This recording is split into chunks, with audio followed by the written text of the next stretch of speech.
திருச்சியில் ஜானட் மருத்துவமனையில் அறுவை சிகிச்சை மூலம் குழந்தை பிரசவித்த பெண் 7 நாட்களுக்கு பின் உடல்நிலை மோசமடைந்து உயிரிழந்த சம்பவம் அதிர்ச்சியை ஏற்படுத்தியுள்ளது. அறுவை சிகிச்சையின் போது மருத்துவர்களின் அலட்சியத்தால் மலக்குடலில் கத்தி கிழித்து மலமும் ரத்தமும் கலந்து நிலைமை மோசமானதே உயிரிழப்புக்கு காரணம் என உறவினர்கள் குற்றம் சாட்டியது திடுக்கிட வைக்கிறது.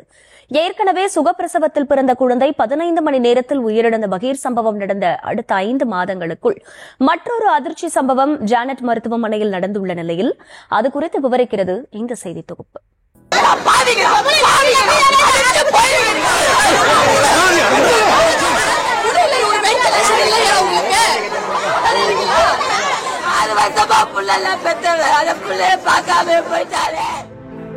ஆறு வருட ஏக்கத்தை தீர்க்க வரமாய் கிடைத்த ஆண் குழந்தையை கையில் தூக்கி கொஞ்சம் கூட கொடுத்து வைக்காத பெண் மருத்துவர்களின் அலட்சியத்தால் ஒரு வார காலம் நரக வேதனையை அனுபவித்து உயிரிழந்ததாக சொல்லப்படும் சம்பவம் நடுநடுங்க வைக்கிறது.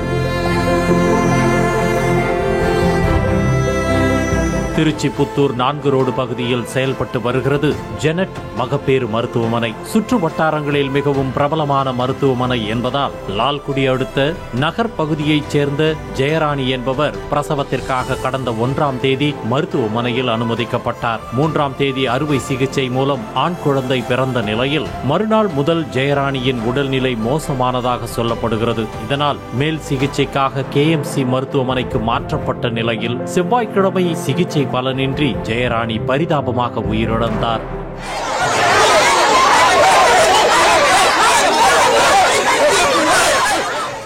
அறுவை சிகிச்சையின் போது மலக்குடலில் கத்தி கிழித்ததே ஜெயராணியின் உடல்நிலை மோசமடைந்து உயிரிழக்க காரணம் என KMC மருத்துவர்கள் சார்பில் கூறப்பட்ட தகவலை கேட்டு கொந்தளித்த உறவினர்கள் ஜெனட் மருத்துவமனையை முற்றுகையிட்டு ஆர்ப்பாட்டத்தில் ஈடுபட்டனர். அதோடு மருத்துவர்கள் ஆரம்பம் முதலே அலட்சியமாக செயல்பட்டதே ஜெயராணி உயிரிழக்க காரணம் என உறவினர்கள் குற்றம் சாட்டினர்.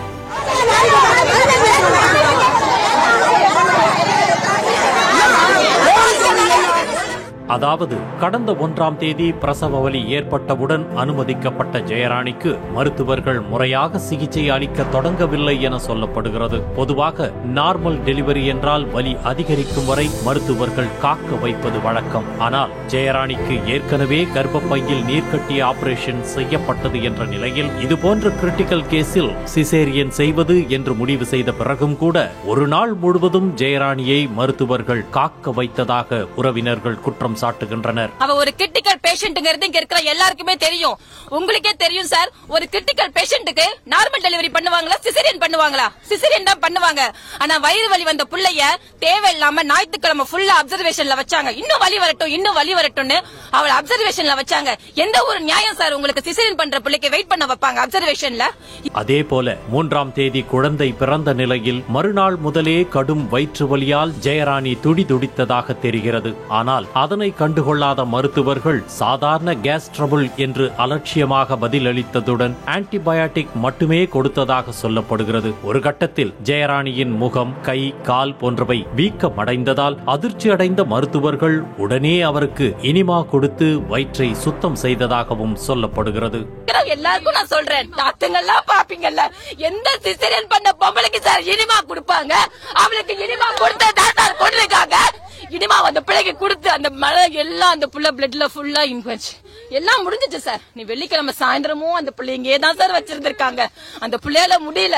சனிக்கிழமை வரைக்கும் இதே ஆஸ்பத்திரியில சார். இன்னொரு ஒரு கொடுமை, எல்லா வரைக்கும் இந்த ஜெனட் ஆஸ்பத்திரின்னு மூச்சு திணறல் வந்த பிள்ளைக்கு வைக்க வெண்டிலேட்டர் இல்லையா சார் இந்த ஆஸ்பத்திரியில? இதுல எல்லாம் கோடியா கொடுத்து ஏமாறீங்களே. வெண்டிலேட்டர் இல்லாத இந்த ஆஸ்பத்திரியில ஒரு ஆஸ்பத்திரியா சார்? தயவு செஞ்சு இந்த ஆஸ்பத்திரிக்கு நம்பி வராதீங்க.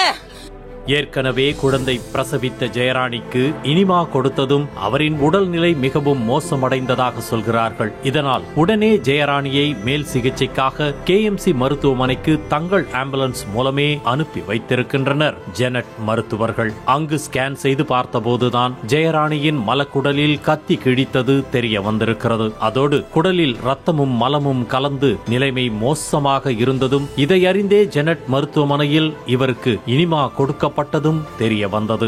அந்த பொண்ணு அங்கேருந்து வரப்பையும் சிவியரா தாம்பா வந்திருக்கு. இங்க ஆபரேஷன் பண்ணி பார்த்ததுல ஏதோ குடல்ல லைட்டா ஓட்டையான் சார். லைட்டா ஓட்டப்பட்டதுனாலதான் அந்த பிள்ளைக்கு இனிமாயும் கொடுத்து எல்லாம் கலந்து பிளட் எல்லாம் கலந்து அந்த பிள்ளை இன்னைக்கு உயிரோட இல்லாம போயிருச்சு சார். நேத்து நான் போய் பார்த்தேன் சார் கேஎம்ஸ்ல. அந்த பிள்ளைய மூஞ்சியெல்லாம் வீங்கி இன்னொன்னுமோ வச்சிருந்தாங்க. இப்பயும் சொல்றேன், எனக்கு எல்லா ஆஸ்பத்திரி மேலயும் சந்தேகம் இருக்கு சார். அந்த பிள்ளை மூஞ்சியெல்லாம் வீங்க அந்த பிள்ளையாவே இல்ல சார். நீங்க தான் சரி நியாயம் கொடுக்கணும். அந்த பிள்ளைக்கு 6 வருஷமா புள்ள இல்ல சார். புள்ள இல்லாம கஷ்டப்பட்டு பெற்று அவன் உயிரோட இல்லாம போயிட்டான். மலக்குடலை கத்தி கிழித்தது பற்றி முன்கூட்டியே தெரிந்தும் அதற்கு முறையாக சிகிச்சை அளிக்காமல் நிலைமை கைமீறி போனதும் வேறு மருத்துவமனைக்கு ஜெனட் மருத்துவர்கள் அனுப்பி வைத்து ஜெயராணியை கொன்றுவிட்டதாக உறவினர்கள் ஆவேசமடைந்தனர். மருத்துவமனையை விட்டு அனுப்பும் வரை பணம் வசூலிப்பதில் மட்டுமே குறியாக இருந்த மருத்துவமனை நிர்வாகம் முன்கூட்டியே தரமாக சிகிச்சை அளித்திருந்தால் இன்று தனது மனைவி உயிருடன் இருந்திருப்பார் என தனது மனவேதனையை கொட்டினார் ஜெயராணியின் கணவர் ஜான்சன். வயிற்றுல 2.5 லிட்டர் எடுத்திருக்காங்க சார். வெறும் மலமும் ரத்தமும் கலந்து சிசேரியன் பண்ணி அவங்க வயிற்று கிழிச்சு எடுத்து வயிற்ற ஃபுல்லா கிளீன் பண்ணி காமிச்சு பண்ணாங்க. எப்படி சார் அவ்வளவு வேற கலந்துங்க?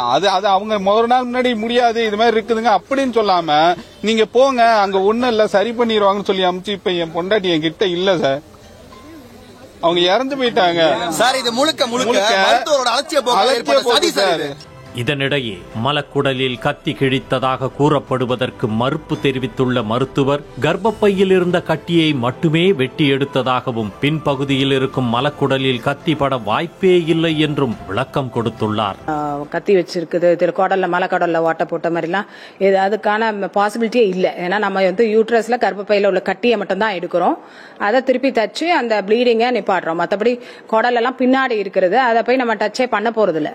ஸோ அனாவசியமா அப்படி தப்பான இன்ஃபர்மேஷனை பரப்பிக்கிட்டு எங்களுக்கு இது பண்ணிட்டு இருக்காங்க, கெட்ட பேர் கொண்டு வந்துட்டு இருக்காங்க. ஆனால் மருத்துவரின் விளக்கத்திற்கு நேர்மாறாக ஜெனட் மருத்துவமனையில் மருத்துவர்களின் அலட்சியத்தால் இதுபோன்ற பல துயர சம்பவங்கள் நிகழ்ந்திருப்பதாக சொல்லப்படுகிறது. குறிப்பாக கடந்த ஜூன் மாதம் சுகப்பிரசவத்தில் பிறந்த குழந்தை 15 மணி நேரத்தில் உயிரிழந்த சம்பவம் மிகப்பெரிய சர்ச்சையை ஏற்படுத்தியிருந்தது. அப்போதும் போராட்டங்கள் நடந்ததுடன் போலீசிலும் புகார் அளிக்கப்பட்ட நிலையில் நாளடைவில் அந்த சம்பவம் மூடி மறைக்கப்பட்டது. போலீசார் முறையாக விசாரித்து நடவடிக்கை எடுத்திருந்தால் தற்போது மீண்டும் ஒரு அசம்பாவிதம் நடந்திருக்காது என்பதே குழந்தையை இழந்த அப்பெண்ணின் ஆதங்கமாக உள்ளது.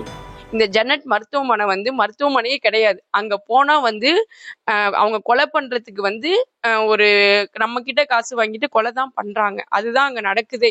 தயவு செய்து அரசு இதுல ஏதாச்சும் ஒண்ணு பண்ணி இது ஒரு எல்லாருக்கும் ஒரு நீதி கிடைக்கிற மாதிரி அந்த ஹாஸ்பிட்டலுக்கு சீல் வைங்க. அங்க இன்னும் எத்தனை உயிர் போகும்னு தெரியல. நான் 6 மாசம் கழிச்சு சொல்றேன், தயவு செய்து அந்த ஹாஸ்பிட்டல் யாரும் போகாதீங்க. இதேபோல் ஜெனட் மருத்துவமனை மீது பல்வேறு புகார்கள் நீண்டு கொண்டே செல்கின்றன. எனவே இந்த விவகாரத்தில் முறையான விசாரணை நடத்தி மருத்துவர்கள் மீது நடவடிக்கை எடுக்க வேண்டும் என்பதே பெரும் எதிர்பார்ப்பாக உள்ளது.